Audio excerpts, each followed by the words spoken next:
Oke, pada video kali ini saya akan memberikan cara untuk mengatasi masalah speaker laptop yang bunyi kresek atau pecah ya. Nah, jadi ini solusinya. Sebelum lanjut, jangan lupa klik tombol subscribe. Sebelumnya saya disclaimer dulu bahwasannya di sini kita tidak mengganti speaker, kita masih menggunakan speaker bawaan. Hanya saja kita memaksimalkan dengan kondisi yang seminimal mungkin suara kresek atau pecahnya. Langsung saja di sini cari di pencarian yaitu control panel.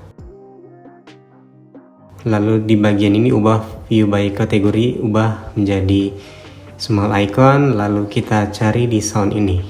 Nah, jadi begitu ya. Maka akan masuk ke bagian pengaturan sound, lalu kita pilih di bagian speakernya. Pilih configure. Nah, di sini coba kita tes di bagian kiri dan kanan ini. Kita tes, dengarkan suaranya. Nah, yang mana speakernya mengalami suara sembar atau pecah tadi.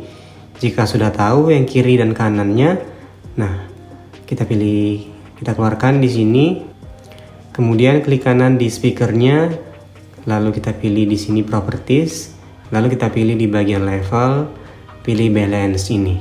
Nah, jadi silakan diatur suara speaker di bagian misalnya kanan tadi, silakan dikurangi levelnya sampai terasa tidak ada suara pecahnya lagi. Nah, jadi begitu cara untuk menyimbangkan suara speaker yang pecah agar nyaman didengar. Oke, semoga bermanfaat.